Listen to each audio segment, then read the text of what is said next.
mereka ajarkan poligami kok. Lukas 18:29-30. Itu legalitas dari Yesus itu jelas. Tapi legalitas ini untuk muridnya, pengikutnya. Kristen ini kan bukan pengikut. Lukas 18. Iya, Lukas 18. Berapa tadi, Bang? Hah? Nomor berapa tadi, Bang? 18-nya? Coba baca di 29-30. Benar nggak? 29:30. Sebentar, Bang. Saya pakai Coba manual dibaca. pula, Bang. Mudah-mudahan saya nggak keliru ya. Upah mengikuti Yesus. Kata Yesus kepada mereka, ini hanya 3 ayat saja. Petrus berkata, kami ini telah meninggalkan segala kepunyaan kami dan mengikut engkau. Kata Yesus kepada mereka, aku berkata kepadamu, sesungguhnya setiap orang yang karena kerajaan Allah meninggalkan rumahnya, istrinya atau saudaranya, orang tuanya, atau anak-anaknya akan menerima kembali lipat ganda pada masa itu juga, dan pada zaman yang akan datang ia akan menerima hidup yang kekal.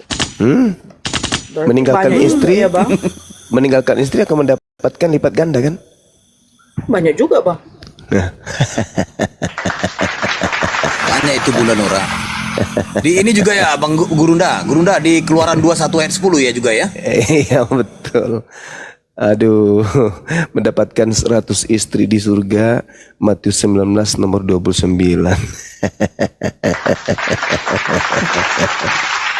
Tapi yang bertanya pada saat itu kan Petrus. Petrus kan orang Yahudi.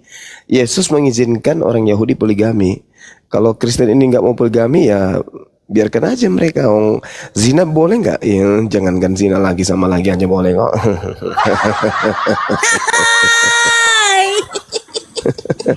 Jangankan istri dipoligami, Tuhan aja dipoligami kok sama mereka. Iya dah. Ya Allah. Ya so suci. Masih mau kau jangan so datang suci. besok. Masih mau kau datang besok. Alamak udahlah. Dia memprotes poligami, Tuhannya poligami, mereka nggak protes. Yesaya 54 ayat 1 sampai 5, Tuhan poligami janda-janda mandul. Cek kalau nggak percaya itu. Ya, ini disapa dulu. Siapa Ya, sebentar. Funde Delano. Funde. Assalamualaikum. Assalamualaikum. Salam. Ya, kami Muslim ya, Bang. Kami naikkan dulu yang Kristen abangku karena ini cuma 1 slot. Kalau kurang nanti biar aja saya turun juga. Oke, Gak Bang. apa-apa terima saya kasih. turun aja kalau mau ada dinaikkan Bunda Nora saya Ya, turun. nggak apa-apa, lu tenang aja, stay Ya, tune di situ. Bunda Nora, ini 1 slot buat penyembah ini ya, lampu merah. Penyembah lampu merah. Ini kan tengoklah yang menaik ini. Rafasa. Rafasa, selamat malam. Agama apa, Bang? Assalamualaikum. Islam. Waalaikumsalam. Terima kasih ya, Bang. Kami naikkan Kristen dulu. Assalamualaikum. Bentar bang, teh ada yang mau. Duh, Oh, mungkin ada yang mau mualaf mungkin. Ada yang penting biasanya. Iya, mungkin ada yang penting, naik lagi aja Bunda Nora. Aduh. Gimana lah, hostnya kan tadi bilang begitu kan? Iya. Gimana lah? Dikasih kesempatan bicara dek. Oke. Dikit aja.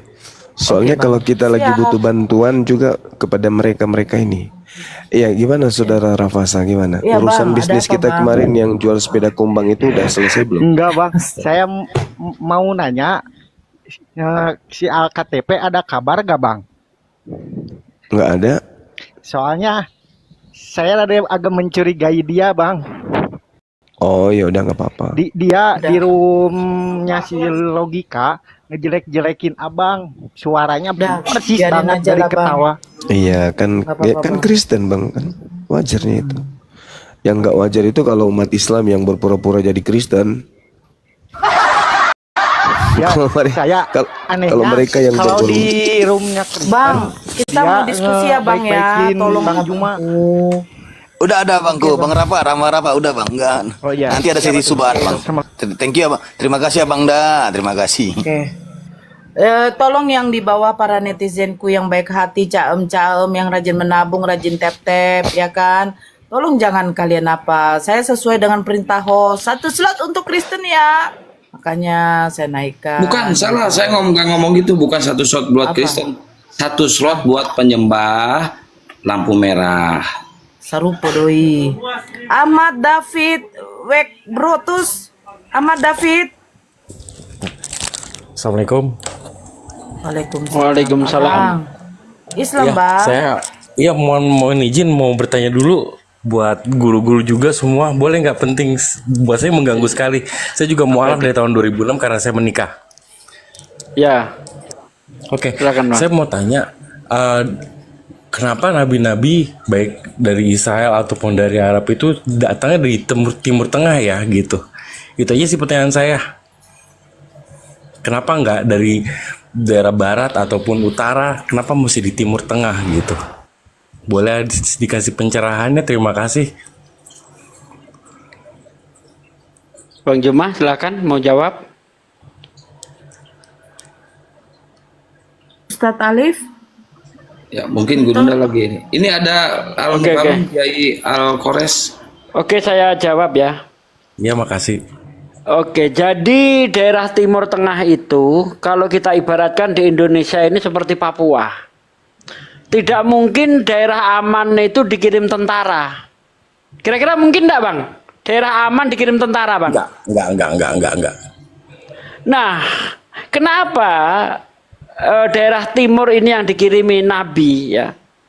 Karena kita tahu sendiri bangsa Israel itu adalah bangsa yang biadab, bangsa yang barbar, bangsa yang tegar tengkuk. Itu awalnya. Ya, Tuhan itu ingin tetap membimbing bangsa Israel, tapi mereka itu bangsa yang tegar tengkuk. Setiap ada nabi dibunuh, terus Tuhan itu mengirim nabi-nabinya ke sana dulu. Seperti saya ibaratkan tadi, tidak mungkin daerah aman dikirimi tentara. Nah, daerah-daerah itu selain itu tidak sebiadab mereka, Bang. Nah, tapi mereka itu selalu ditolak. Nah, karena selalu ditolak, maka dialihkan lagi ke bangsa yang barbar lagi. Kita tahu bagaimana zaman jahiliyah kan? Iya. Orang hamil, Bang, itu dijadikan taruhan zaman jahiliyah itu. Untuk menentukan itu yang dikandung laki-laki atau perempuan, dibunuh perempuan itu lalu dibelah perutnya, Bang. Itu terjadi nggak di dunia lain, Bang? Di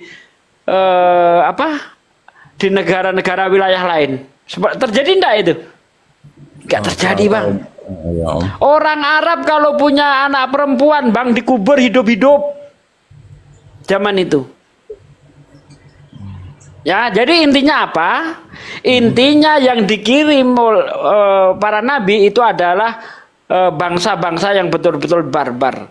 Lihat, kaum Sodom dikirim nabi, akhirnya dihancurkan. Kaum Ad dikirim nabi, ditolak, dihancurkan. Betul enggak? Betul.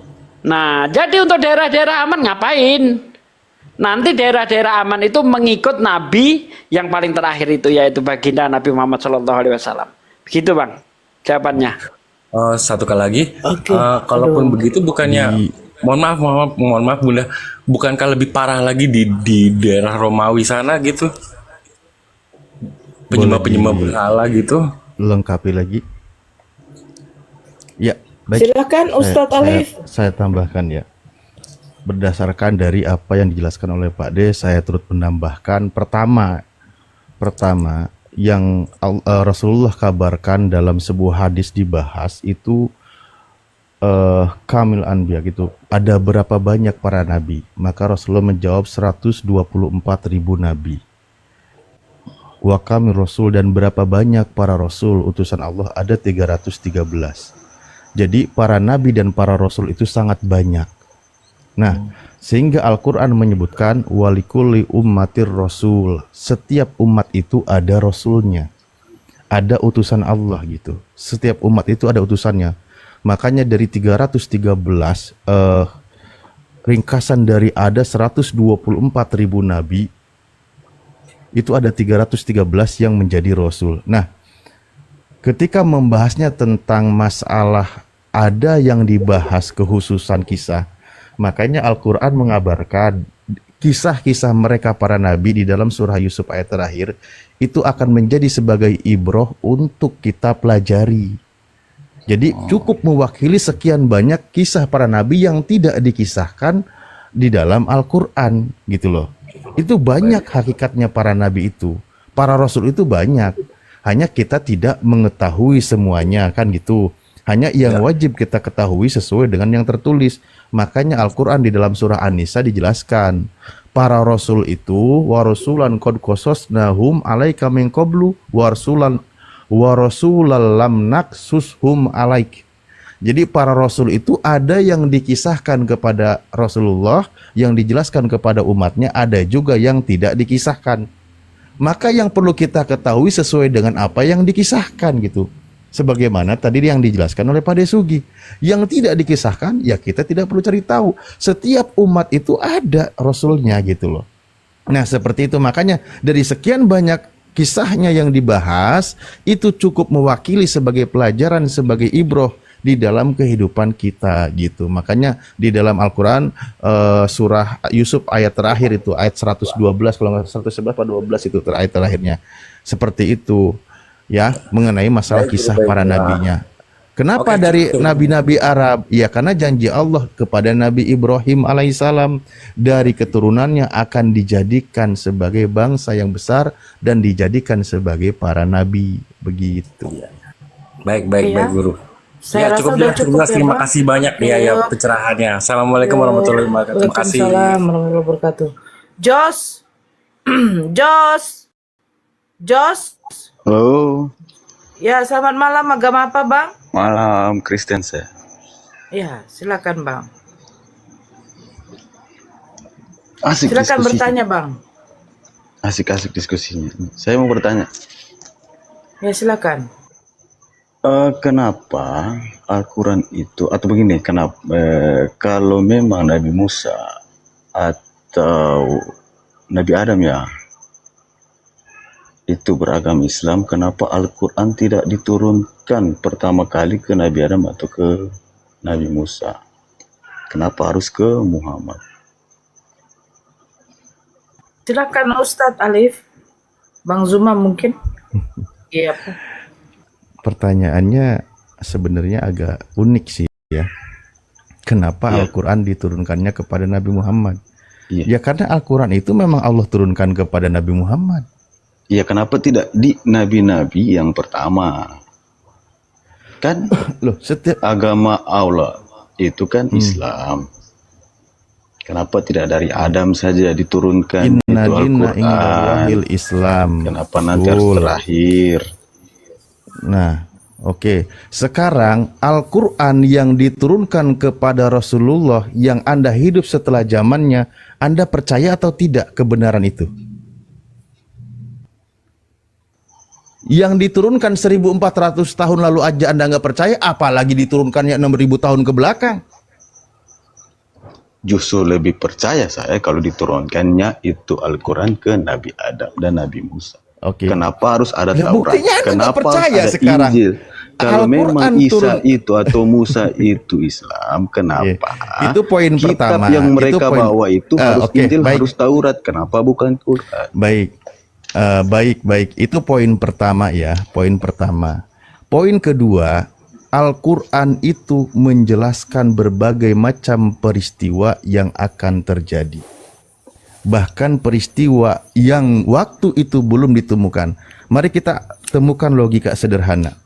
Seandainya Al-Quran diturunkan kepada zaman Nabi Musa, sehingga pada zaman Nabi Musa hanya berlaku untuk Bani Israel, tapi menjelaskan bagaimana tentang embriologi, menjelaskan tentang api, dasar lautan dan sebagainya, itu zaman batu percuma, mereka belum sampai ke sana. Orang masih pada zaman batu. Zaman itu lagi kuat-kuatnya tentang perkara sihir. Maka mukjizat yang diterima oleh Nabi Musa tentang masalah perkara sihir, mengalahkan perkara sihir. Zaman Yesus tentang masalah pengobatan, menyembuhkan yang buta dan sebagainya. Itulah kitab sesuai dengan berlaku mukjizat berlakunya dengan saudara zamannya. Kalau Al-Quran turun pada masa itu justru malah kita nggak sesuai melihatnya gitu. Inilah hebatnya konsep yang diturunkan oleh Tuhan. Makanya ketika Al-Quran diturunkan berlaku untuk sepanjang zaman, ketika Al-Quran mengabarkan bagaimana manusia diciptakan tahapannya, bagaimana Al-Quran mengabarkan ada api di dasar lautan, ada air laut yang satu tawar, yang satu asin, namun dia tidak bercampur, ada lagi dan sebagainya, makhrajal bahraini yaltaqiyan dan seterusnya ayat-ayat Al-Qur'an. Begitu banyak ayat yang berkaitan dengan informasi, teknologi, pengetahuan, diberitakannya sesuai dengan zamannya. Sesuai gitu. Coba di zaman batu, di zaman 5.000 tahun ke belakang dikabarkan, orang nggak akan tahu tentang embriologi. Makanya sulit di kitab Anda di Bible ketika membandingkan surah Al-Mu'minun ayat 12 sampai 14 dengan Ayub 10 nomor 10. Ketika dalam surah Al-Mu'minun bagaimana tahapannya manusia diciptakan, lalu dibandingkan dengan Ayub 10 nomor 10, manusia dicurahkan seperti susu, dikentalkan seperti keju. Mungkin untuk orang zaman batu waktu itu berlaku karena seperti itulah pengetahuannya. Tapi kalau dikabarkan zaman sekarang apa berlaku? Yang ada kumisnya Pak Kaisar seperti pagar kabupaten akan berdiri tegap gitu loh. Lucu jadinya gitu loh.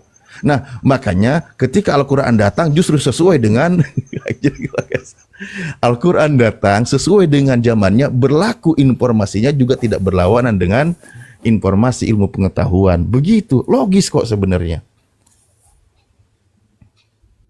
Mungkin saya bisa bantu ya, dikit ya. Ini apa bedanya di zamannya Isa? Isa kan bisa diturunkan Al-Quran itu. Ya. Zaman Yesus. Boleh, bisa saya bantu sedikit, Bang? Oh ya, silakan. Siapa ini dari mana? Ya, kenalkan Bang. Assalamualaikum warahmatullahi wabarakatuh. Waalaikumsalam warahmatullahi wabarakatuh. Ya, mungkin saya sedikit mau nambahkan ya, kenapa Al-Quran itu nggak harus diturunkan zaman pada Nabi Adam ya. Jadi Nabi Adam itu sebenarnya diturunkan ke muka bumi ini pada awalnya itu bersifat untuk membimbing dulu Nabi Adam dan Hawa kemudian anak-anaknya agar selalu mengingat Allah Subhanahu wa taala. Namun seiring waktunya itu terjadi adanya pengaruh-pengaruh dari pemikiran-pemikiran ataupun dari iblis ataupun setan yang merasukin pada keturunan Nabi Adam itu. Maka selanjutnya keturunan-keturunannya itu akan dijadikan nabi atau rasul untuk membimbing semua kaumnya itu kembali mengingat Allah. Nah, dan akhirnya itu ya disempurnakan oleh Nabi Muhammad melalui Al-Quran. Jadi semua pada awalnya itu hanya mengajarkan agama tauhid, yaitu menyembah satu Tuhan. Nah, namun itu akhirnya melenceng dan akhirnya diluruskan oleh Nabi kita baginda Rasulullah. Itu aja, Mas. Makasih. Oke, Bang Disa Muslim ya? Ya, Ya, kami Muslim. naikkan Kristen dulu ya, Bang ya. Ya, mungkin Gurunda mau menambahkan itu, Tinora. Boleh, boleh. Ya, silakan Abang tuh. Iya. Silakan. Sebenarnya ini pertanyaan konyol ya. Bagaimana mungkin Al-Quran yang begitu sempurna hukum-hukumnya, di dalamnya tuntunan, di dalamnya kemudian larangan, perintah itu termaktub sempurna, diberikan kepada Nabi Adam alaihissalam? Kan lucu itu. Kan Musa Nabi- bisa. Kan Isa bisa. Sabar dulu Bang. Sabar dulu. Diem dulu, Jos. Diem dulu, Jos. Iya, Pakai coba pakai pendengarannya supaya bisa diresapi. iya, jawaban Puang, kami. iya, Puang. Iya, iya. Siap, Jadi siap. tidak mungkin lah hukum Islam yang begitu sempurna diberikan kepada Adam. Apa buktinya? Adam cuma diberi satu perintah loh. Jangan makan buah. Dilanggar. Gimana kalau Al-Quran yang dikasih dilanggar semua? Bonyok Adam ini. Bonyok. Nggak ada surga bagi Nabi Adam alaihissalam jadinya. Bonyok dia. Nah begitu juga Nabi Musa. Nabi Musa didatangkan kemudian oleh Allah untuk bagaimana menyadarkan Firaun. Lalu kemudian membebaskan kaum Bani Israel dari perbudakan Firaun, orang Mesir. Lalu kalau mereka kemudian dikasih hukum Al-Quran, bagaimana mereka mau menjalankan syariat Islam? Keadaan belum bisa pada saat itu. Belum ada keadaan yang belum bisa keadaan pada masa itu, tempo itu, baik dalam transportasi atau apapun itu yang bisa mendukung syariat Islam itu bisa dijalankan. Jangankan pada Nabi Musa, masa Yesus aja Islam belum bisa dijadikan sebagai landasan pijakan keyakinan secara utuh. Makanya di dalam Yohanes 16:12 Yesus berkata apa? Masih banyak yang ingin aku katakan kepadamu, masih banyak yang ingin aku ajarkan kepadamu, Tapi kamu belum sanggup untuk menanggungnya. Bagaimana mungkin kemudian zaman Yesus diajarkan wajibnya berhaji? Gimana itu? Zaman Yesus orang sudah berhaji. 2000 tahun yang lalu ada perintah haji. Ka'bahnya belum kemudian didirikan. Seperti yang ada saat ini. Hah? Arab Saudi masih bangsa jahiliyah. Datang-datang orang dari belahan bumi lain datang ke sana untuk mau ngapain? Orang di sana masih nyembah berhala. Kita orang Indonesia mau datang ke sana berhaji. Gak nyambung itu bang pertanyaannya. Makanya Al-Quran itu datang kemudian al-yawma akmaltu lakum dinakum. Pada hari ini baru aku sempurnakan Islamku. Yang tadinya Islamku itu kuberikan sepenggal demi sepenggal, bahkan sekaum demi sekaum. Tidak kuberikan kepada seluruh umat manusia. Belum. Hukum Islamku kuberikan hanya secuil aja kepada zaman yang bisa kemudian ditanggung oleh manusia pada masa itu. Itu pun hanya kuberikan kelompok per kelompok, kaum per kaum. Tidak kuberikan. Makanya tidak ada seruan Nabi Musa, ya ayuhan nas. Tidak ada seruan Yesus, ya ayuhan nas. Nggak ada. Ya Bani Israel, ya Bani Israel, ya kaumi, wahai kaumku, wahai Bani Israel. Gak ada itu. Berbeda dengan Islam ketika disempurnakan, Allah sudah melihat, nah ini udah pas nih zamannya nih. Kuutus nabiku Rasulullah yang kurencanakan sebagai penutup para nabi. Saatnya nih kuutus. Hukum-hukumku sudah bisa nih kusempurnakan karena manusia sudah sanggup untuk menanggung semua yang akan ada kuraikan dalam kitab suciku Al-Quran. Itu baru. Loh kok bagaimana mungkin seorang bayi diperintahkan kemudian bercangkul? Gak bisa Cak Ayu, gak boleh. Itu yang Anda harus pikirkan. Demikian. Ya, saya tanya lagi. Jadi sebelum Muhammad diturunkan Al-Quran, kitab Al-Quran itu kitab apa yang dipelajarinya atau kitab apa yang dipakai sebelumnya turun Al-Quran itu? Rasulullah Muhammad SAW dia tidak memiliki kitab. Makanya di dalam Al-Quranul Karim dijelaskan kemudian bahwa Rasulullah Muhammad jadi belajar ilmu agamanya di mana? Rasulullah tidak pernah belajar agama. Rasulullah hanya mengimani bahwa ada pencipta langit dan bumi. Tidak seperti yang disembah oleh orang-orang yang ada di sekelilingnya, orang-orang penyembah berhala. Nabi Muhammad kemudian tidak mengikuti itu. Makanya tidak ada sejarahnya Nabi Muhammad menyembah berhala. Gak ada. Gak ada sejarahnya. Oh, berarti tidak ada kitabnya sebelum turunkan Al-Quran itu belum ada kitabnya? Belum. Sama sekali tidak ada? Yes.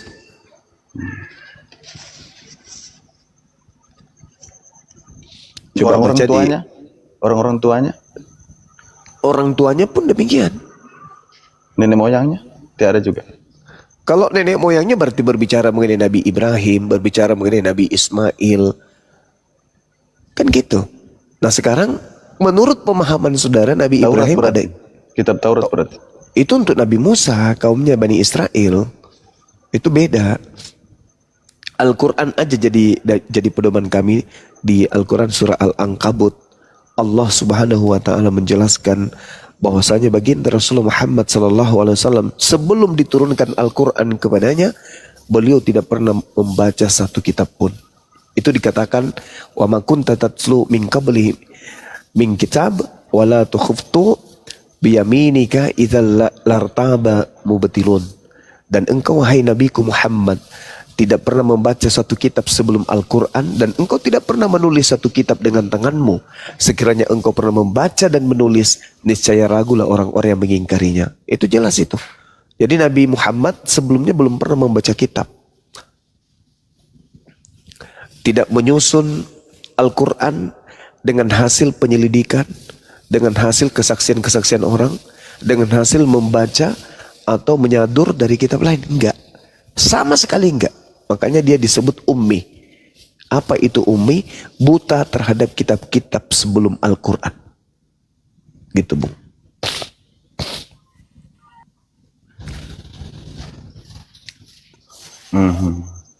Izin Gurunda ada salam nih sama yang di bawah nih. Siapa? Ini yang di bawah tuh. Aku dibesarkan sih. Banyak yang di bawah. Kalau mau ditumbalkan memang Demian, dasar iya, bos. iya. Kecilkan aku, host. Ini satu lagi bang. Iya, silakan. Kalau memang Nabi terakhir Muhammad, kenapa Muhammad tidak ditempatkan di tempat yang istimewa seperti di surga atau di mana langit keberapa? Begitu Bang. Mohon penjelasannya Bang.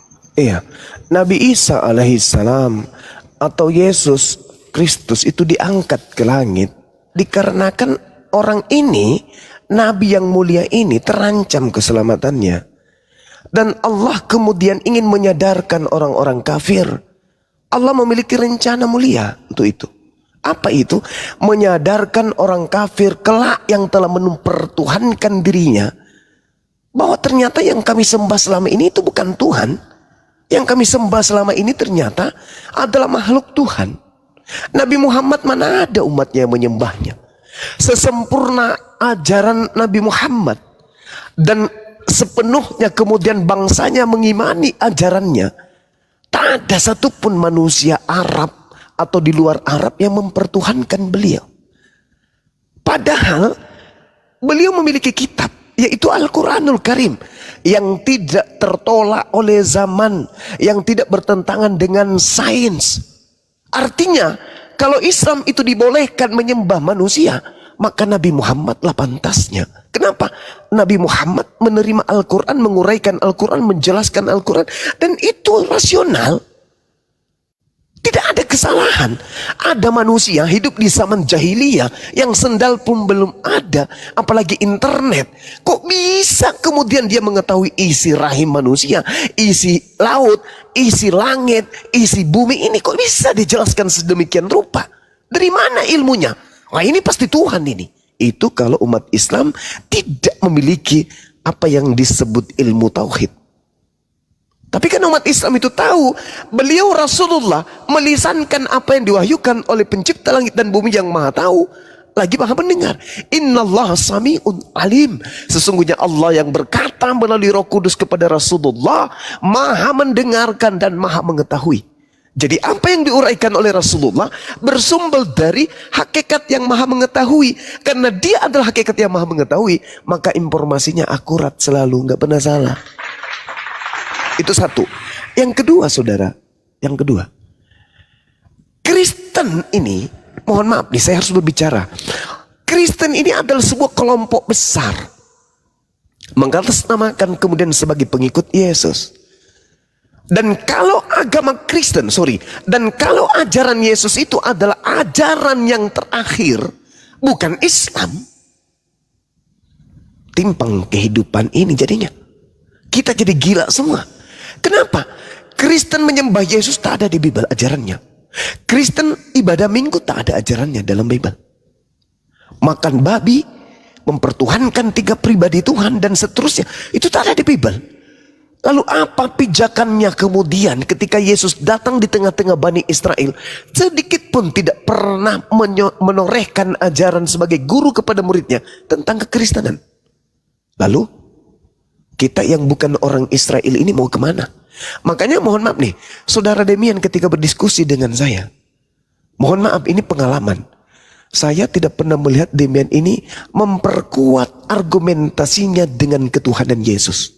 Selalunya larinya ke Tuhannya Yahudi. Selalu sembunyi di Tuhannya Yahudi. Kenapa? Karena Tuhan yang benar itu adalah Tuhan yang datang berfirman kepada nabi-nabi yang diutus kepada Bani Israel. Itu yang betul itu. Tetapi seorang Demian tak sanggup kemudian mempertahankan imannya sebagai seorang Kristen dengan mendudukkan Yesus sebagai Tuhan untuk melawan argumentasi keislaman. Itu nggak bisa. Sedangkan pokok daripada pengajaran Yudaism itu hanya berpola kepada Bani Yakub. Saudara Demian, Kristen bukan Bani Yakub. Seakan-akan orang Kristen ini supaya dianggap dan ditakuti oleh dunia, mereka semuanya menggunakan seragam polisi, menggunakan seragam TNI, tapi mereka gadungan. Serem. Kenapa serem? Karena membawa terjemahan kitabnya Yahudi. Oh, hebat. Tapi di dalamnya ternyata justru musuh mereka itu adalah kitab yang mereka tenteng dari Yahudi itu. Meskipun hanya berupa terjemah, entah itu benar, entah itu salah. Wallahu alam bisawab. Kami nggak tahu, karena kitabnya Nabi Musa tak pernah lagi kami lihat. Yang kami temukan hanya terjemahan-terjemahan dari kitabnya orang Kristen, bukan kitabnya Yahudi. Itu loh poinnya.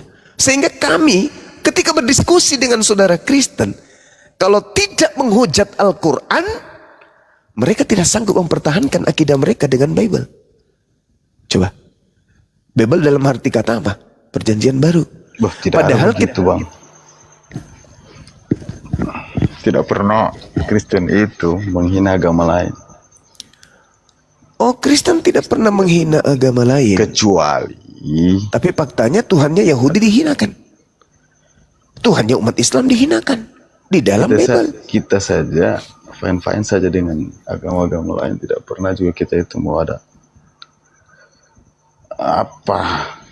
Justru ini yang Anda harus pertanyakan kepada akidah, kepada iman saudara. Kenapa orang Yahudi itu adem-adem saja terhadap Kristen? Jawabannya mau tahu? Karena orang Yahudi tidak pernah merasa kalau perjanjian lama itu adalah kitab mereka. Itu tidak jadi masalah. Nah, sekarang permasalahannya, kalau perjanjian lama itu bukan kitabnya Yahudi, lalu itu kitabnya siapa?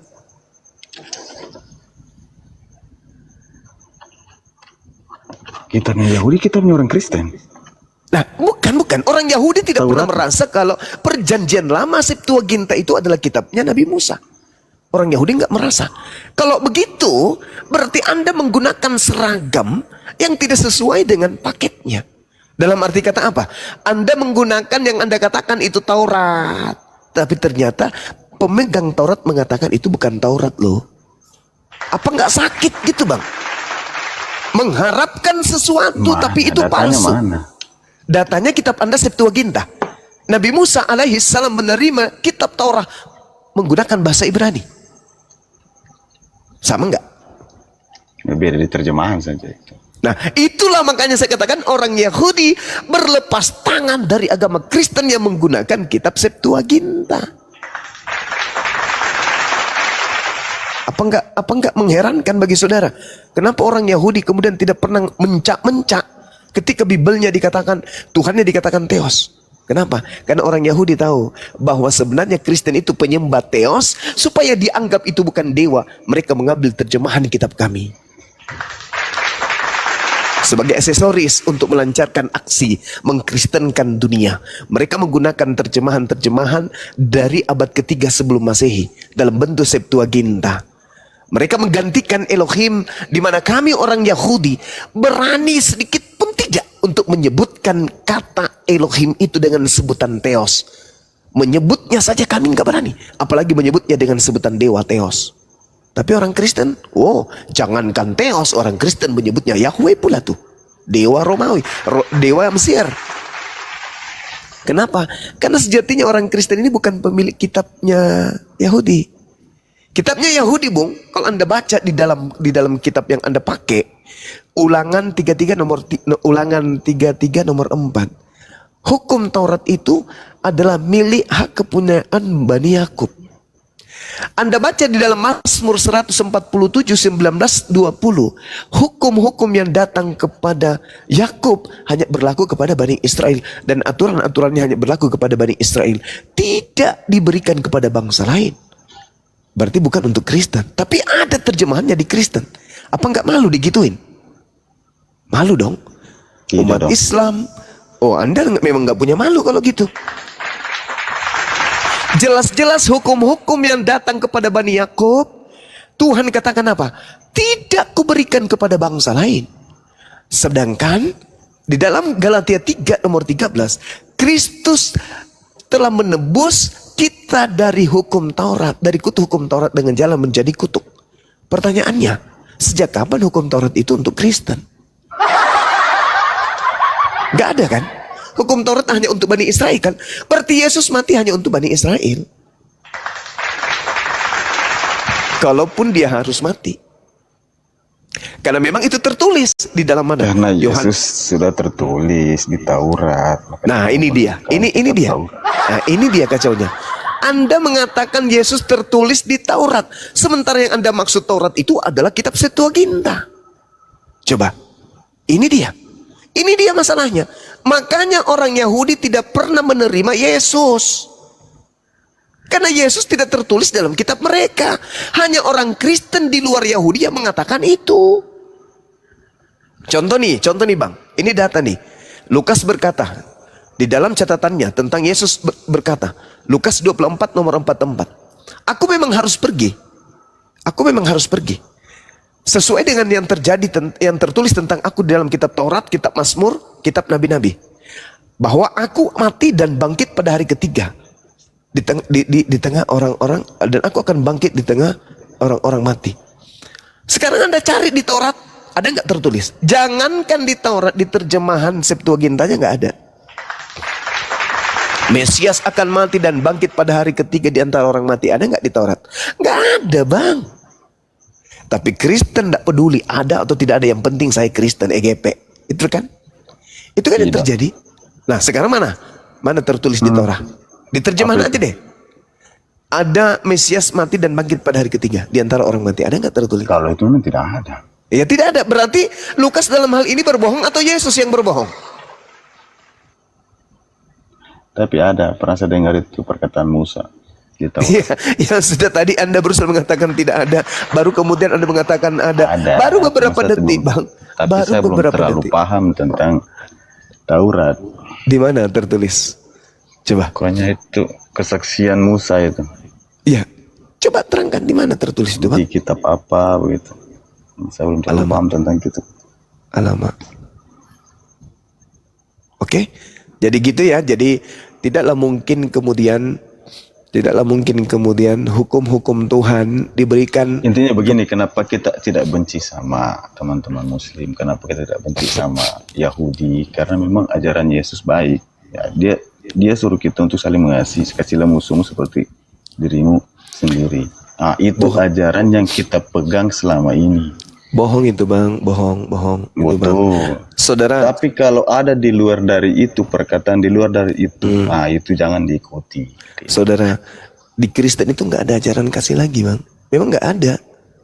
Tidak ada kasih. Coba Anda Tapi baca jujur, dalam. kalau Tuhanku di kitabku atau di Kristen mengkafirkan orang, maksudnya mengkafirkan orang, sudah betul sudah itu. Kalau memang itu di Kristen sudah mengajarkan itu, atau musuhmu saudara. itu jangan mengasihi, atau ada ajaran Yesus yang mengatakan begini, jangan kasihi musuhmu, bencilah pada musuhmu. 1 Yohanes 2 nomor 15. Itu saya tidak akan mengikuti 1 Yohanes 2:15. kalau Bacakan memang dalilnya. Yesus mengajarkan tentang itu di agama Kristen. 1 Yesus Yohanes tidak pernah mengatakan sekalipun tentang permusuhan.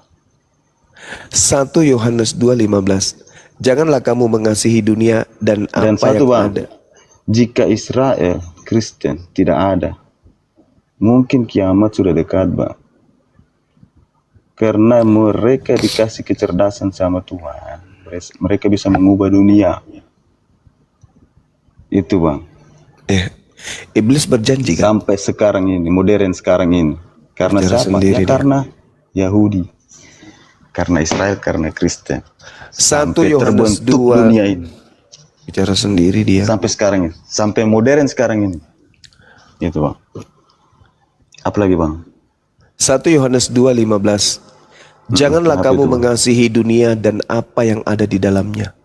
Jikalau orang mengasihi dunia, Iya, tapi jangan kau tafsir sendiri nanti. Cukup kau silakan Anda bacakan. tafsirkan. Enggak, Maka kasih akan Bapa tidak akan ada dalam orang tersebut. Coba Anda tafsirkan. Coba Anda jelaskan ke saya. Ini perintah loh. Janganlah kamu mengasihi dunia dan apa yang ada di dalamnya. Jikalau orang mengasihi dunia, maka kasih akan Bapa tidak ada di dalam orang itu. Coba saudara tunjukkan kasih di Kristen kepada saya. Ada nggak kasih di Kristen itu? Tunjukkan. Satu aja. Coba. Coba, Bang. Apa itu? Apa itu, Bang? Satu. Bagi-bagi Indomie gitu. Bagi Indomie. Begini, teman-teman atau teman-teman Muslim yang lebaran, Iya. kita kasih selamat. Alamak. Yang Aidin, mohon maaf lahir batin. Tapi sebaliknya, Tapi sebenarnya Bang Suma berani tidak bilang selamat Natal sama saya? Oh, nggak boleh karena Yesus sendiri. Itu kan masa ajaran sang pencipta begitu? Sekarang begini, saudara. Sekarang begini. Alama. Sekarang Jadi begini. saya pertanyakan dulu, tunggu sabar Bang, sabar. Orang Kok kamu suruh saya Kristen itu sabar? diajarkan- Kamu siapa? Kamu baru datang. Kamu yang sabar. Kamu yang sabar Masa atau sang nunggu di pencipta bawah? mengajarkan Sekarang tentang begini. keburukan? Sekarang begini. Apakah Yesus memerintahkan orang itu berbohong? Kutanya dulu samamu. Yesus mengajarkan berbohong nggak? Kutanya dulu samamu, saudara. Tidak pernah. Tidak pernah. Berarti kami tidak mau berbohong. Masa kami harus mengatakan selamat hari lahir Yesus tanggal 25 Desember? Apa salahnya, Kak? Oh, nggak boleh. Saya tidak. Saudara, tadi Anda mengatakan bahwa tidak boleh berbohong, kan? Betul? Kan tidak ada tidak salah. Berbohong kalau itu hanya namanya. Kalau Yesus tidak lahir tanggal 25 Desember, Kita kan sesama. Cuma yang membedakan itu agama, nggak bisa. Al-Quran gitu. menuntun saya, jelas. Al-Quran saya menuntun. Innama yaftaril kazibal ladina la yu'minuna bi ayatillah wa ulaika humul kazibun. Sesungguhnya yang mengada-adakan kebohongan hanyalah orang yang tidak beriman kepada ayat-ayat Allah, dan mereka itu adalah pembohong. Bagaimana mungkin kami mau mengada-adakan selamat ulang tahun ya Yesus, padahal tidak ada Jadi- data Yesus lahir tanggal 25 Desember. Kalau kalian Jadi- sebagai agama kebohongan, silakan. Salah itu, Bang. Silakan Nonton Anda Gilbert. berkongkong-kongko Kan itu, dengan kebohongan. Jangan Nonton kau ajak videonya kami Gilbert. berdusta. Jangan kau menginginkan kami Itu mengiyakan jelas dusta. tanggal 25 Apa yang- Desember itu. Di mana Yesus lahir tanggal 25? Tunjukkan dalilnya. Videonya Gilbert kau nonton. Video. Penjelasannya jelas di situ. Kenapa sampai Video. tanggal 25? Video. Mana tunjuk dalil? Nggak perlu penjelasan. Tunjuk dalil. Semisal Lukas 2. Tidak sembarang Yesus tanggal disunat 25 pada hari dibuat. ke-8. Itu kan jelas tuh kan?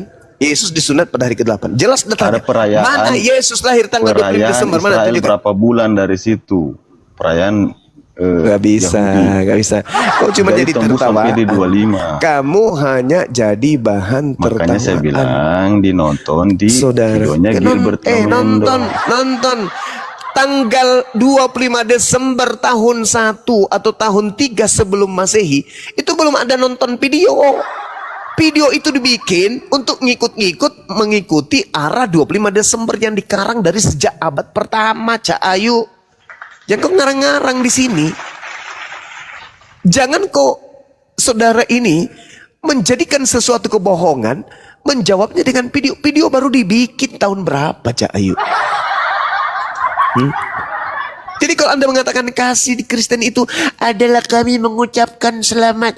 Hei, kami tidak butuh ucapan dari orang-orang kafir. Gak butuh kami. Gak butuh. Jadi kalau Anda mengatakan Kristen itu agama kasih, tidak ada kasih di Kristen. Dalilnya 1 Yohanes 2 nomor 15. Barang siapa yang mengasihi orang lain, maka kasih kepada Bapa tidak ada di dalam orang tersebut. Dalil, Bung. Cuman Kristen ini tidak belajar Bible. Jadi selalu aja bilang kasih Kristen, kasih Kristen. Nggak ada, bullshit. Berani enggak Anda kemudian tampil sebagai penginjil ketika Belanda menjajah Nusantara ini? Anda teriak kemana-mana, Kristen itu agama kasih loh. Sementara Kristen bum bum bum, Islam Kristen itu kasih loh. Berani nggak kau mengucapkan itu? 350 tahun penyembah Yesus melakukan pembunuhan di Nusantara ini tanpa batasan, memperbudak pribumi, membuat pribumi menjadi janda, menjadi yatim piatu. Tiba-tiba Anda muncul, Kristen itu agama kasih loh. Hei saudara, Indonesia merdeka, barulah kalian bisa menjual kepalsuan dengan mengatakan Kristen agama kasih. Paham? Andai saja pahlawan kakek saya nih tidak mengusir penjajah yang beragama Kristen, mana bisa kau menggaungkan Kristen itu adalah agama kasih? Mana agama kasihnya Kristen? Mana? Tunjukkan ajaran kasih Kristen itu yang mana? Saya maaf ya, Si Kristen dilarangnya beristri 4. Kenapa kamu? Oh, itu kasih. tiadakan Itu istri kasih. 2, Hei, 3? itu kau katakan kasih. Salah itu. Berarti Di hukum berarti Kristen itu sabar, sabar, dilarang sabar, untuk sabar, sabar, beristri sabar, 3, sabar, 2. sabar, sabar, sabar, sabar. Sabar. Kristen dilarang beristri 4 karena beristri 4 itu tidak kasih. Yesus berasal dari istri keberapa? Hah? Berarti Yesus itu berasal dari ajaran tidak kasih, karena Yesus berasal dari keturunan poligampret. Hei, saudara Kristen, sadarlah. Yesus itu berasal dari istri keberapanya Yakub. Yesus itu berasal dari keturunan istri keberapanya kemudian Daud. Yesus itu berasal dari keturunan keberapanya Salomo. Salomo punya istri 1000. Hah? Yang mana? Kau dapat dari mana lagi itu? Kau tafsir Dari mana kamu dapat itu? Dari mana kamu Anda tahu dari mana? La haula Buku apa wala kau quwata. baca? Oke, kalau saya Novel. tunjukkan gimana? Kalau saya tunjukkan Majalah, gimana? majalah Kalau saya Bobo. tunjukkan gimana? Kalau saya tunjukkan gimana? Tunjukkan Bagaimana? lah. Ya, Kamu berani? tunjukkanlah. Yakin? Berani. Berani, Oke. yakin. Oke, saya tanya dulu samamu. Ku tanya dulu sama sebelum saya nunjukkan. Salomo ini kakeknya Yesus atau bukan? Kakeknya Yesus atau bukan? Tunjukkan saja. Salomo Enggak, itu- aku tanya dulu, Salomo tanya itu dulu. enggak ada. Yesus ini enggak ada kakek. Memang ada kakek. Enggak ada namanya kakek. Yesus Kamu ini pernah baca ya Tuhan silsilah saya. Yesus kagak? Tunggu dulu Bang. Yesus ini Tuhan saya, Bapak saya Allah. Ya itu Tuhanmu, silakan Ah, aja. Bapak Yang saya saya tanya Allah, ini, Juru Yesus Selamat punya kami silsilah Allah. kagak? Memang kepolisian punya silsilah. Lah, jadi yang dikatakan dalam kitabmu itu apa? Yesus, anak Adam, anak Abraham, anak ini, anak itu salah. Yesus adalah juru selamat kami. Ya, saya nggak tanya tentang Iya, agama gila kau itu. turunannya jelas. Saya dari tidak para tanya nabi. tentang itu. Saya tidak tanya tentang itu. Saya nggak tanya. Saya Kami nggak ada. diajarkan cintailah musuhmu, kasihanilah musuh. Kami tidak melarang untuk saling dendam. Oke, kamu diajarkan mengajari mencintai musuh, betul? Iya. Iblis itu musuhmu atau bukan? Ya musuh. Jadi kau mencintai iblis? Maksudnya tuh maksudnya mencintai itu gini loh. Salah kamu tuh. Salah. Gimana Kita tidak kau? pernah disuruh pendeta Gimana pergi ini? pergi kobom di sana, pergi kau perang di Bagaimana sana, ini pergi kau teman-teman? penggal di sana. Bagaimana Tidak ada ini? begitu, Bagaimana bro. ini? Bagaimana ini saudara-saudara kita? Dia mengatakan iblis itu musuhnya. Di sisi lain dia diperintahkan mengasihi musuhnya. Berarti wajarlah dia Kristen. Karena Kristen itu berasal dari ajaran Kristen. Apa ajaran iblis? Pantas saja kalian itu menjadi Kristen. Karena Al-Quran mengatakan, wa ikhwanuhum yamuddunahum fil gayyi tsumma la yuqsirun. Inna kaidah syaitan karena daif. Yang membuat kuat kalian. Coba, kamu diperintahkan mengasihi musuh. Hah? Di hukum agama dilarang manusia berpoligami sampai melebihi istri. Mana dalil? Kami tidak Mana ada dalil? itu. Mana? Tolong tunjukkan larangan poligami di Bible. Tunjukkan dalilnya. Justru Yesus mengajarkan poligami. Lukas 18, nomor 29, nomor 30. Kamu salah mengartikan, Hei, Jangan kalau tidak saya mengartikan. salah, oke, kalau saya salah, tolong tunjukkan di mana larangan poligami di Bible. Mana? Tunjukkan larangan poligami di Bible mana? Mana? Awas, kepalamu meledak, awas. Awas, kepala meledak, awas. Mana?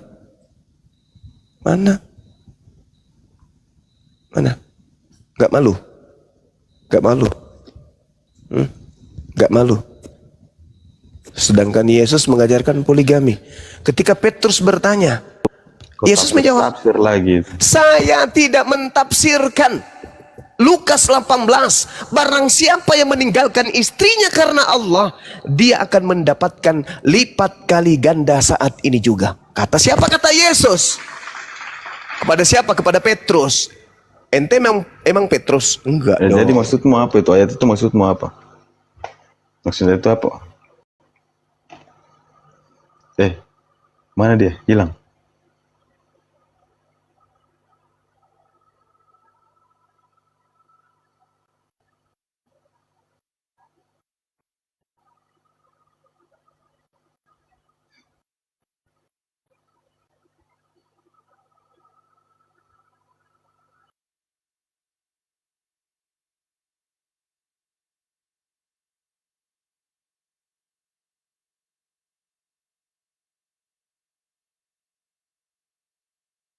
Waduh, kemana ini Gurunda? Host. Tiba-tiba hening. Waduh, kena tumbak lagi. Wah, suara tumbaknya sampai ke telinga saya.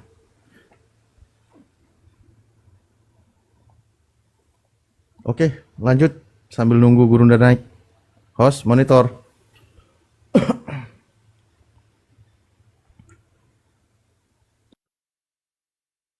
Alhamdulillah, Gurunda kembali. Udah 3 akun saya ya. Hebat kali orang Kristen. Susah kali mendengarkan kebenaran. Lukas 18 nomor 29 nomor 30. Barang siapa yang meninggalkan istrinya karena Allah, dia akan mendapatkan berkali lipat saat itu juga, saat ini juga. Hei, apa itu maksudnya? Mendapatkan istri berkali lipat itu apa maksudnya? Hah? Aja coba kau tafsirkan, coba. Kau yang baca. Ya, saya mengatakan itu legalitas poligami. Anda menolaknya. Sekarang Anda yang tafsirkan. Silakan. Tapi herannya, bukan kitabmu. Ayat yang kau baca, kau bilang poligami. Loh, Giliran gimana orang ini? Poligami dibahas, itu, ditafsir, dengar. Tapi Poligami giliran itu. kau yang tafsir, suka-sukamu. Ya sekarang kamu tafsirkan. Sekarang, silakan kamu tafsirkan. Barang siapa yang meninggalkan istrinya karena Allah, maka dia akan memperoleh berkali lipat saat ini juga. Coba kau artikan. Ayo. Saya Apakah bukan ahli agama.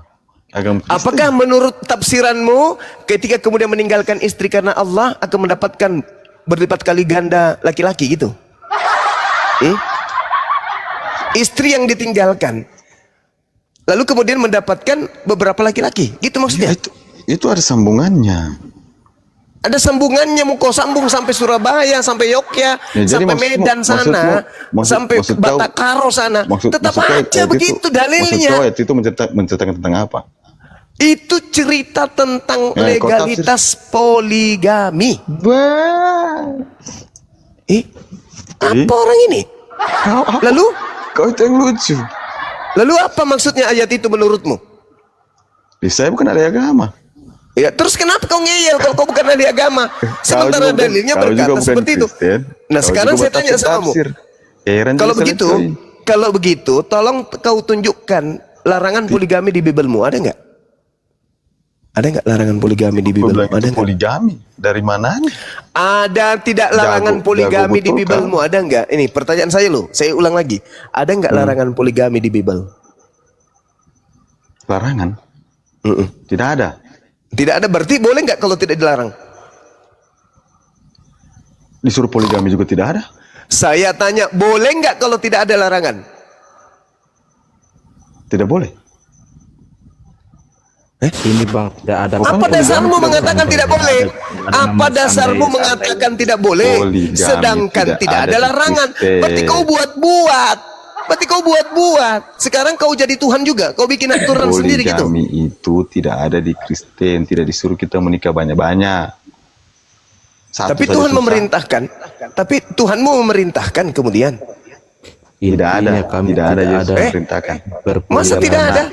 Masa tidak ada perintahnya jelas, beranak cuculah yang banyak. Kau tidak pernah baca dalil itu? Kau tidak pernah baca dalil itu? Beranak cuculah yang banyak. Kau nggak pernah baca dalil itu? Sedangkan di dalam Lukas 18 Yesus sendiri, barang siapa yang meninggalkan istrinya, maka dia akan memperoleh berkali lipat saat itu juga. Pertanyaan saya, pertanyaan saya kepada kau, pertanyaan saya, kita tinggal. Pertanyaan saya kepada saudara, Berkali lipat itu maksudnya apa?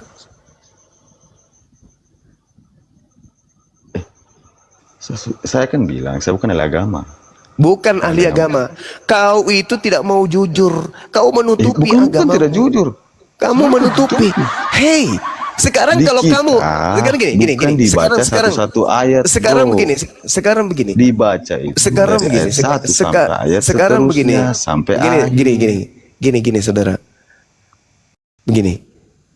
Sekarang saya tanya sama saudara, ketika Anda kehilangan HP dan Yesus mengatakan, barang siapa yang kehilangan HP karena mengikutiku, maka dia akan memperoleh berlipat kali ganda HP. Jadi itu banyak HP atau tidak ada HP lagi? Tidak ada di ayat Alkitab HP. Oh, udah kau turun. Kau ke gereja colok pantat pendeta. Tafsir sendiri. Kamu ke gereja colok pantat pendeta, jilat jarimu biar kau waras. Ternyata kau masih gila akut. Saya sayang waktu saya kalau saya berdiskusi dengan orang Aduh, gila. cuma kau jangan framing. Di Kristen tidak diajarkan, tidak dibolehkan poligami ya. Mana larangannya poligami? Monyet. Kasihlah istrimu seperti engkau mengasihi dirimu. Mana larangan poligaminya, monyet? Mana? Oke, dengar dulu dong, dengar dulu. Ya, mana? Saya butuh dalil, monyet. Mana? Dengar dulu. Monyet, saya butuh dalil. Sekarang kau lagi butuh dalil, gimana sih? Sekarang kau butuh dalil. Dengar dulu dong, biar saya tafsirkan dong. Kok ditafsirkan? Saya butuh dalil larangan poligami di Kristen itu mana? Kalau saya poligami istri saya. Saya butuh dalilnya, monyet. Apakah istri saya setuju? Kan nggak mungkin istri saya senang kan saya poligami. Apakah itu namanya mengasihi? Saya nggak ada urusan. Saya tidak ada urusan dengan keluargamu. Saya hanya tanya dalil. Ya udah itu boleh nggak? Boleh nggak kau menghargai saya? Atau karena fotomu itu monyet, sampai otakmu itu kayak otak monyet? Saya bertanya dalil. Mana larangan poligami? Mana larangan poligami? Mana larangan poligami? Itu dalilnya itu. Kasihlah istrimu seperti kamu. Mana larangan poligami? Memang kau. Itu dalilnya. Ini apa dibuang apa dipertahankan? Otak monyet turun. Kamu ke gereja. Kok jangan kau sama-samakan dengan Islam. Pantat pendetamu. Saya minta dalil, nyet. Saya minta dalil, nyet. Waalaikum. Saya minta dalil padahal ya. Saya kan nunjukkan dalilnya tuh. Lukas 18 nomor 29 nomor 30. Barang siapa yang meninggalkan istrinya, maka dia akan mendapatkan berlipat kali ganda saat itu juga. Berarti siapa yang meninggalkan istri akan mendapatkan istri berkali lipat. Alamak, itu legalitas. Berarti boleh. Nah sekarang ada nggak larangan di dalam Bible? Jangan poligami. Tak ada. Kalau tak ada boleh berarti. Karena tidak ada larangannya. Lucu. Assalamualaikum Gurundaku. Waalaikumsalam warahmatullahi wabarakatuh. Ini tabe Gurunda yang minggu kemarin saya sebelum tahun baru saya naik di Komal Gurunda ini yang apa? Raja Debat itu yang hari apa itu yang saya naik itu Gurunda. Yang saya sudah titip pesan sama yang ada di apa? Api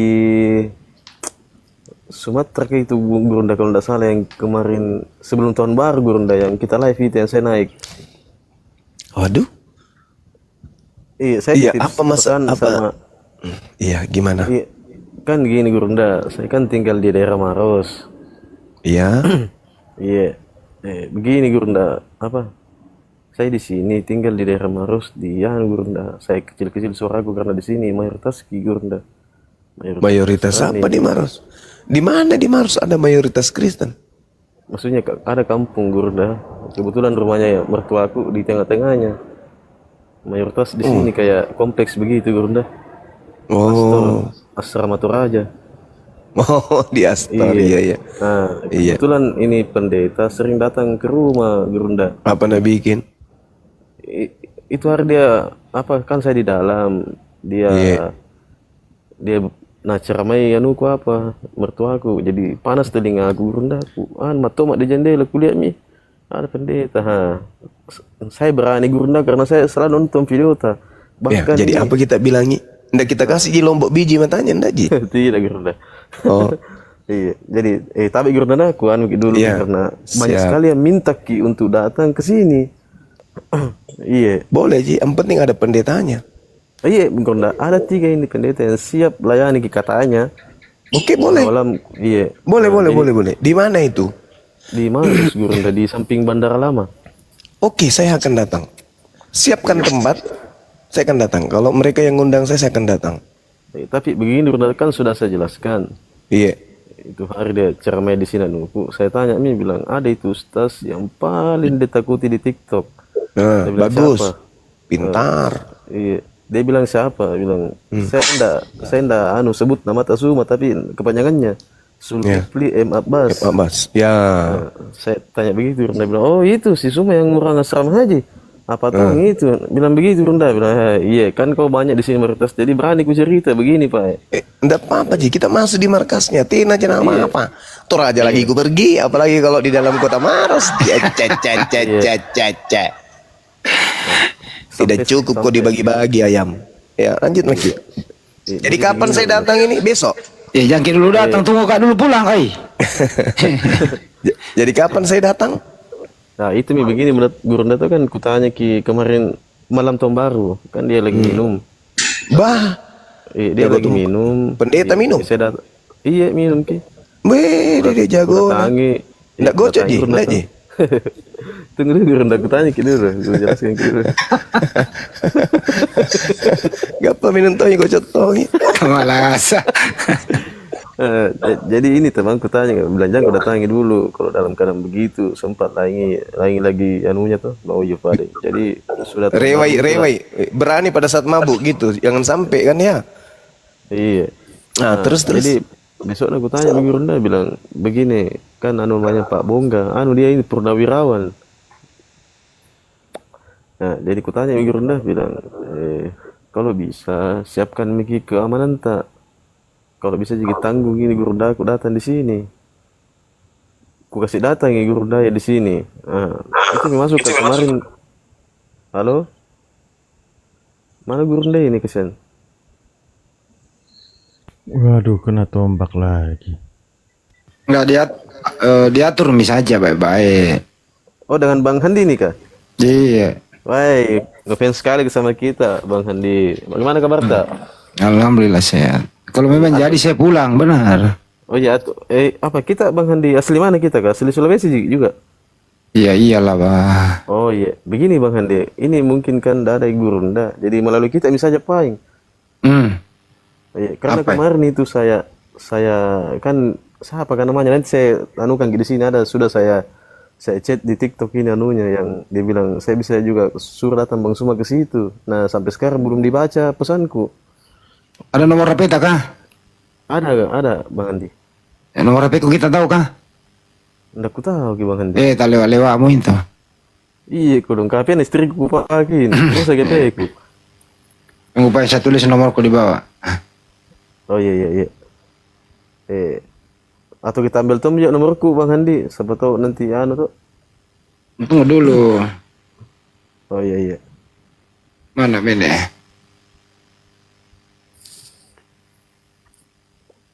Nah itu nomorku toh. Tuh. Gurunda kena tombak lagi kah? Dasar beling-beling kau. Aduh, oten. Ya mana nomor tak Bang Handi? Itu tadi di atas. Tulis lagi nomorku teman-teman di bawah yang tahu. Capek ketik. Saya baru bangun dari kursi nih. Nggak enak badan kak. 2-3 hari ini. Di mana? Udah 3 akun Gurunda kena ini ya. Kena tombak. Sekarang saya di Papua. Gampang saya pulang. Berapa jam dia terbang? Oh iya. Kan begini Gurunda tuh. Bang Handi kan ini kan ada gedung serbaguna di sini di dalam kompleks Lanut.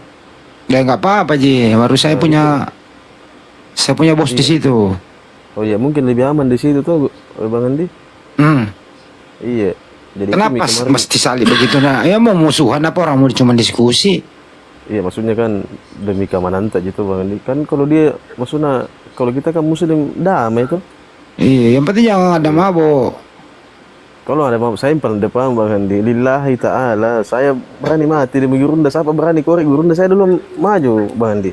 Enggak gitu bang, konsepnya enggak gitu. Semua juga pasti akan berani. Cuma kita hindari hal seperti itu. Bukan kita takut. Ya iya, itu makanya saya giring ke situ ke ruang serbaguna kan dalam kompleks Lanut. Mungkin keamanannya lebih bagus di situ. Jadi kalau kita sampai Bang Andi nanti Iya, atur make. Oh iya, nanti pengen kue yaki Bang Andi nah. Iya. Itu nomor tadi yang Iya. pasal ini di bawah. Yang 081 apa ini? 2345 bukan. Nah, ini nih. Mana nomor tadi Bang Andi?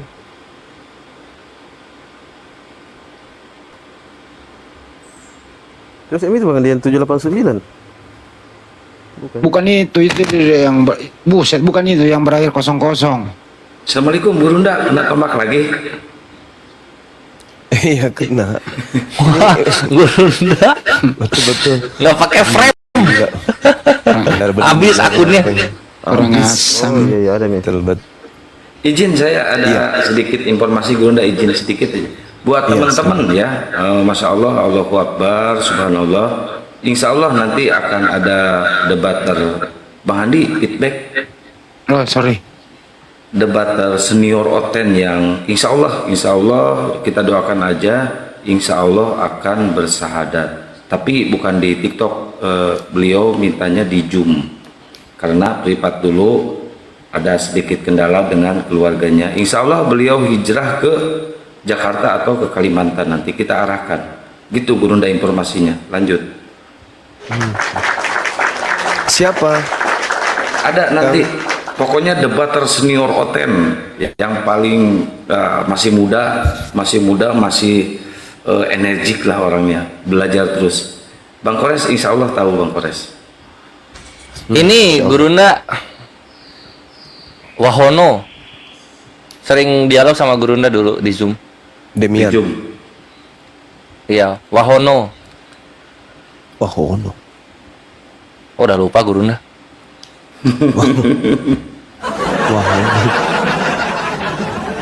Ada lu ngerjain aja nggak pernah ada Wahono, nggak bener juga lu Res. Masa nggak ada ya? Ya udahlah.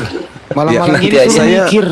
Saya juga ingin mengumumkan di sini ya, sahabat-sahabat sekalian. Alhamdulillah, beberapa saat yang lalu saya mengumumkan akan memberitakan sebuah kabar besar. Bersahadatnya salah satu tokoh pemuda keturunan dari Guru Sending yang ada di Toba. Ya, saya sudah umumkan di sini bahwa Guru Sending itu alhamdulillah beliau sudah bersyahadat ya, syahadat, dan saya sendiri yang menonton langsung. Nanti akan saya publish video beliau di mana saya menuntun si Guru Sending ini, adik kita ini, untuk bersyahadat. Saya mensyahadatkan itu bersama dengan Akhi Saiful, Ketua API Sumut ya. Waktu itu kami bertiga, kami video call. Alhamdulillah Guru Sending ini yang pernah berdialog dengan saya sudah menyatakan beliau memeluk ajaran agama Islam, bersyahadat langsung kepada saya yang membimbing langsung beliau untuk menyatakan syahadatain. Alhamdulillah. Ya, jadi kita doakan beliau, semoga beliau istiqamah, dan informasi yang saya dengarkan calon istri beliau juga insya Allah akan bersyahadat. Masya Allah. Oh, Allahu Akbar. Langsung dua videonya bisa diputar Gurunda atau nanti? Videonya boleh kalau mau. Kirim ke saya aja, nanti saya putar di sini. Tunggu ya, tunggu saya cari dulu ya. Udah boleh sama orangnya. Beliau juga sudah kulihat membuat piti-piti tentang keislamannya. Oh ya udah. Kalian kenal Guru Sending nggak yang di bawah? Yang dia marah banget waktu apa? Tragedi Prot-Prot. Iya, Si harusnya sama ini. Yang Bang Kores harusnya yang di bawah kenal semua, karena dulu Guru Sending hampir tiap hari naik ke komal saya di sini. Waktu pada nggak zaman si kenal. Putri Sion. Wow, pada baru lahir minggu kemarin nih. Oh, masih pada belum kenal ya mereka ya. Biarin. Oh, ini ada yang tahu, ada yang kenal. Alhamdulillah ya. Setelah beberapa lama komunikasi di belakang layar, kemudian diskusi, belajar langsung ke rumah Akhi Saiful. Beberapa lama beliau tinggal di sana, belajar Quran, belajar Islam, melakukan pendalaman tentang Islam, kemudian berdiskusi dengan saya di belakang layar. Setelah memikirkan, merenungkan, bahkan lari dari rumah ya. Beliau banyak mengalami intimidasi dari keluarga, tapi alhamdulillah beliau istiqomah. Habis itu, Masya Allah, sahabat P. Habis itu kami menghantarkan beliau ke Mu'alaf Center. Di sana beliau kemudian belajar. Saya cari videonya dulu ya teman-teman, sabar ya. Dilanjut dulu sahabat-sahabat yang lain. Saya siap. cari. Mungkin Al Mukarrom Al Habibana Al Kiai Bang Kores mau menambahkan tentang fenomena mualafnya para debater senior ini. Tapadolahi.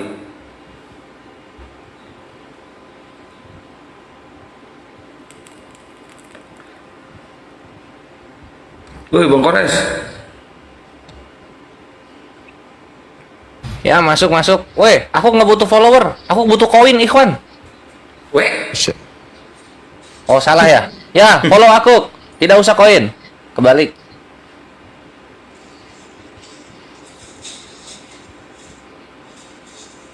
Tunggu ya, sabar ya teman-teman yang muslim.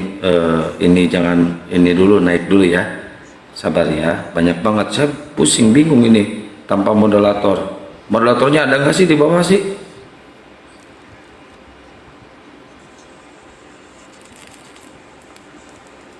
Bang Pei, jazakallah khairan kasiron, syukron Bang Pei. Ini moderator ada nggak sih di bawah? Pada tidur kayaknya ini.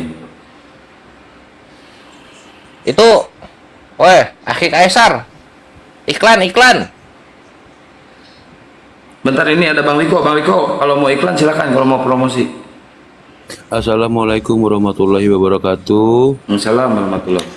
Ya, salam kenal semua. Yang di atas sudah kenal semua. Yang di bawah, bapak-bapak, ibu-ibu semua dimanapun berada. Saya Riko dari Tanjung Pandan Belitung, sedang berjualan mencari nafkah di sini.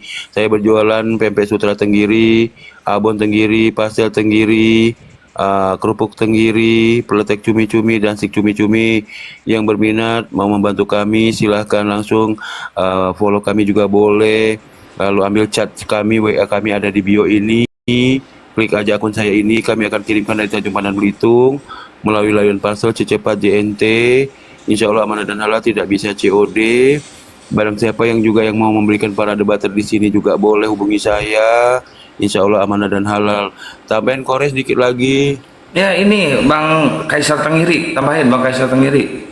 Ya, yang mau beli horden motif tenggiri, celana jeans motif tenggiri, parfum aroma tenggiri, bisa order ke Akhi Riko. Emang ada burung Kores. Oh iya, nggak ada barang-barang, adanya makanan. Silakan yang mau order bisa ke Akhi Riko gitu. Jadi kalian misalnya kalian nggak mau cemilannya tapi pengen sodakoh buat mujahid, ya kalian beliin terus kirim buat si fulan kayak gitu. Nanti di packing sama Akhi Riko terus dikirim ke yang bersangkutan gitu. Bisa juga kalian ini ya misalnya nggak yang tenggiri misalnya, aku mau ngirim iPhone ke Kores lewat Akhi Riko, bisa juga itu, silahkan. Ditunggu. Nah, parfum rasa tenggiri gimana rasanya? Aduh, Kores parah. Dasar ada bulu. Itu lagi digodok itu ininya. Ya, Akhi Kaisar silahkan ditambahkan.